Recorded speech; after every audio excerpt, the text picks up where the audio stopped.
Olá pessoal, sejam todos bem-vindos para a aula de hoje. Hoje vamos falar de tipos de estudos epidemiológicos. Eu sou o professor Elmer e estou aqui para ajudar a descomplicar alguns sumários.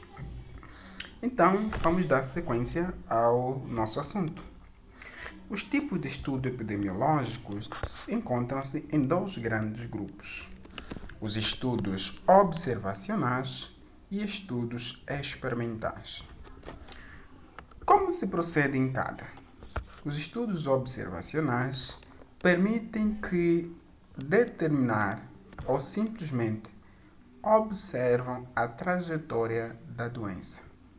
Os estudos observacionais permitem que a natureza determine o seu curso, ou seja, não ocorre nenhuma intervenção daquele que está a realizar o estudo observacional. Já os estudos experimentais envolvem a tentativa de mudar os determinantes de uma doença, tais como uma exposição ou comportamento, ou cessar o progresso de uma doença através de tratamento.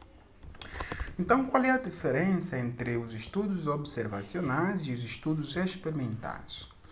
É que nos estudos observacionais não ocorre nenhuma intervenção daquele que realiza o estudo. Nos estudos experimentais ocorre uma intervenção, uma tentativa de mudar determinantes de uma doença. Vamos agora começar a descrever cada um desses grupos. E vamos falar agora do estudo observacionais.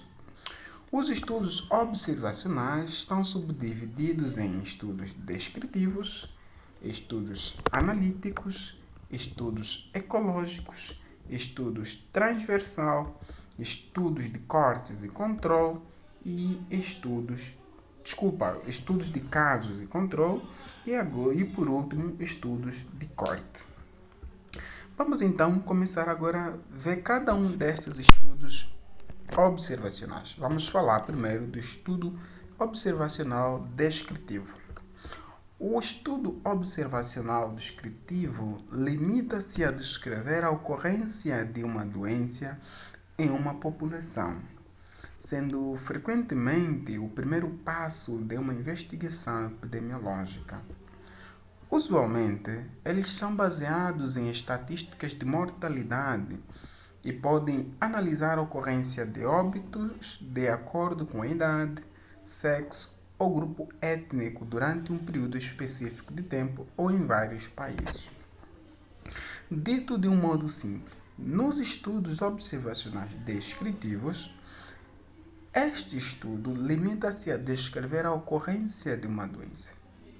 Você tem processos, tem registros sobre determinada doença e você vai simplesmente fazer a descrição de como esta doença está a ocorrer.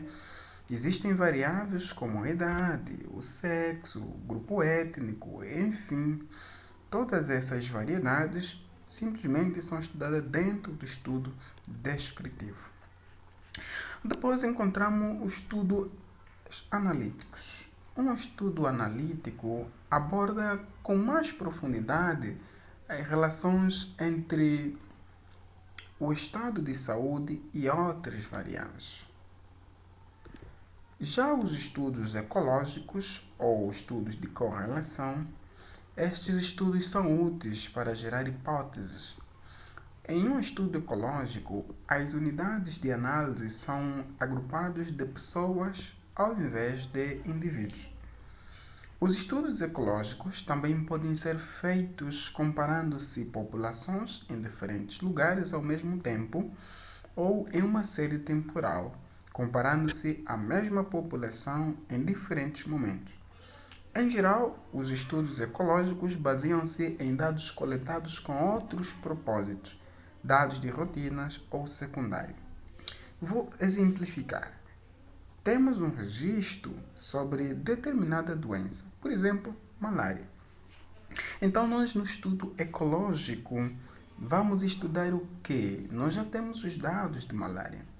Nós podemos analisar como é que ela afeta em uma determinada região e na outra. Também, além de nós analisarmos como é que ela afeta em uma determinada região e na outra, podemos também analisar em que época específica do ano esta doença tende a manifestar-se mais. Ou também ainda podemos estudar em que altura, em que ano teve um pico dessa doença, em que ano houve uma redução e por que houve essa redução ou esse pico, essa ascensão dessa doença. Esses estudos, ou este estudo, é realizado no estudo ecológico ou estudo de correlação. Um exemplo é que foi encontrada uma associação entre média de vendas de droga antiasmática e a ocorrência de um número elevado de óbitos por asma em diferentes províncias da Nova Zelândia. Tais observações deveriam ser testadas levando-se em conta todos os potenciais fatores de confusão a fim de excluir a possibilidade de que outras características, por exemplo, a severidade da doença em diferentes populações, não sejam responsáveis por essa associação. Então, logo, nós temos um estudo ecológico, onde nós temos uma determinada doença, que é a asma, mas está-se a fazer uma correlação da asma e as drogas antiasmáticas para ver se realmente elas têm levado a óbito em diferentes regiões ou províncias da Nova Zelândia. Um outro estudo que faz parte do grupo dos estudos observacionais é os estudos transversais ou seccionais ou de prevalências, também podem ser assim chamados. Então, o que são esses estudos? Como é que eles são realizados? Eles medem a prevalência da doença e, por essa razão, eles são frequentemente chamados de estudos de prevalência. Estamos aqui a falar dos estudos transversais. Prevalência. É isso? Então, em um estudo transversal, as medidas de exposição e efeito da doença são realizadas ao mesmo tempo. A questão-chave nesse tipo de estudo é saber se a exposição precede ou é consequência do efeito da doença. E os dados obtidos através dos estudos transversais são úteis para avaliar as necessidades em saúde da população. Dados provenientes de pesquisas transversais repetidas, como amostragem aleatória, definições padronizadas, fornecem indicadores úteis de tendências. Então, nos estudos transversais ou nos estudos seccionais, analisa-se a prevalência de determinada doença. A prevalência tem a ver com os casos já existentes de uma determinada doença. Depois encontramos os estudos de casos e controles. Os estudos de casos e controle, eles investigam a causa da doença, as causas das doenças, particularmente das doenças raras. Então, esse estudo ou esse tipo de estudo inclui pessoas com a doença, que são aqui chamados de caso, estamos? E também inclui um grupo de pessoas sem a doença, que são aqui chamados de controle. Mas que são pessoas ou são grupos de pessoas que poderiam desenvolver a doença. Então, a ocorrência de uma possível causa é comparada entre caso e controle. Um estudo de caso e controle pode ser tanto retrospectivo, quando os dados fazem referência ao passado, mas também pode ser prospectivo, quando os dados são continuamente coletados no decorrer do tempo. Ou seja, os estudos de caso e controle são retrospectivos, quando eles fazem referência ao passado. Quando fazem uma descrição da doença, da sua ocorrência no passado. São prospectivos, quando os dados são continuamente coletados no decorrer do tempo. No momento, hoje, amanhã e sucessivamente. À medida que o tempo vai passando, vão se coletando os dados E então vai se desenvolver os estudos de caso e controle prospectivo. Agora, os casos são selecionados com base na doença, não na exposição. Já os controles são pessoas sem a doença. Os controles deveriam representar pessoas que seriam incluídas no estudo como casos se tivessem desenvolvido a doença. Eles se manteram expostos sobre a mesma doença, mas não desenvolveram a doença. Estes são controle. Já aqueles que foram expostos e desenvolveram a doença são aqui chamados de caso. E por fim, estamos aqui a falar de estudos de cortes. Os estudos de corte, eles também são chamados de estudos longitudinais ou de incidência. Incidência são os casos novos. Iniciam com um grupo de pessoas livres da doença e são classificadas em subgrupos de acordo com a exposição a uma causa potencial da doença ou desfecho sob investigação. Nos estudos de corte, para simplificar aqui, nós temos casos novos. Nós temos um grupo de pessoas que estão livres de doenças, elas são classificadas em grupos, em subgrupos. Então, de acordo com a exposição da doença, né, grandes fatores da doença, vamos observar se estas mesmas pessoas vão ou não desenvolver a doença. Os estudos de cortes podem também ser prospectivos e também podem ser retrospectivos. Os estudos de corte fornecem a melhor informação sobre a etiologia da doença e a medida mais direta do risco de desenvolvê-la. Por fim, vamos agora falar dos estudos experimentais. Lembrar que já falamos sobre os estudos observacionais. Nos estudos experimentais, também podem ser chamados de estudos de intervenção, têm por objetivo tentar mudar uma variável em um ou mais grupos de pessoas.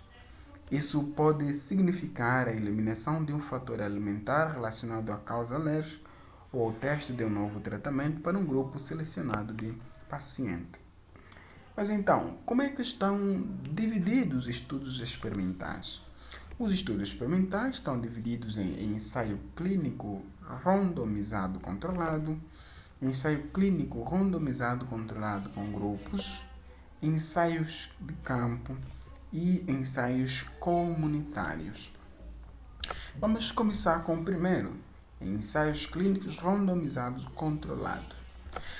O ensaio clínico randomizado é um experimento epidemiológico que tem por objetivo estudar os efeitos de uma intervenção em particular.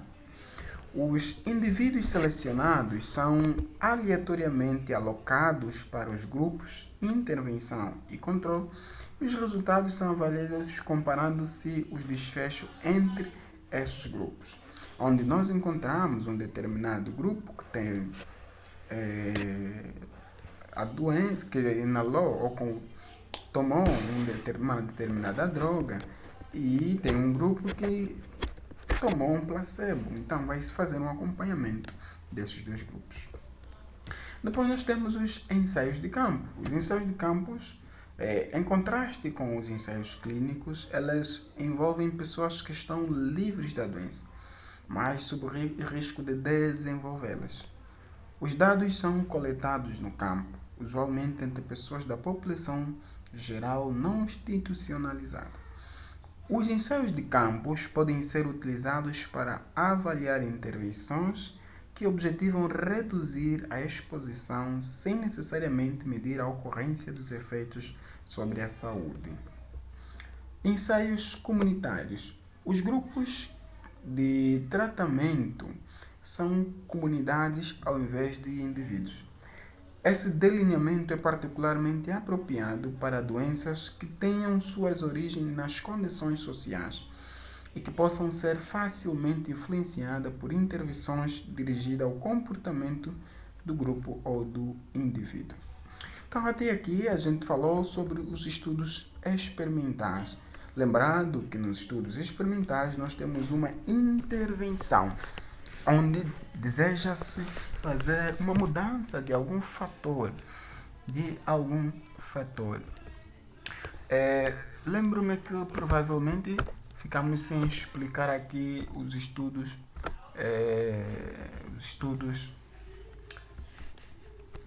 clínicos randomizados controlados com grupos, né? Creio que seja esse. Nos estudos clínicos randomizados controlados com grupo, nós temos dois determinados grupos, conforme expliquei. E nestes grupos, um pode ingerir o placebo e outro pode ingerir a substância propriamente dita, com o princípio ativo propriamente dito, e vai-se observar a evolução destes mesmos e ver se há uma alteração do quadro clínico deles. Também pode-se fazer, por exemplo, uma campanha de experimento de uma vacina, como ocorreu no caso da polio, onde um grupo de crianças, um grupo de pessoas tomam a vacina propriamente dita e outras não. E vai-se fazendo um acompanhamento para observar, para ver se vão desenvolver alguma reação e assim por diante. Então, feito isso, creio que terminamos aqui de falar sobre os tipos de estudos epidemiológicos.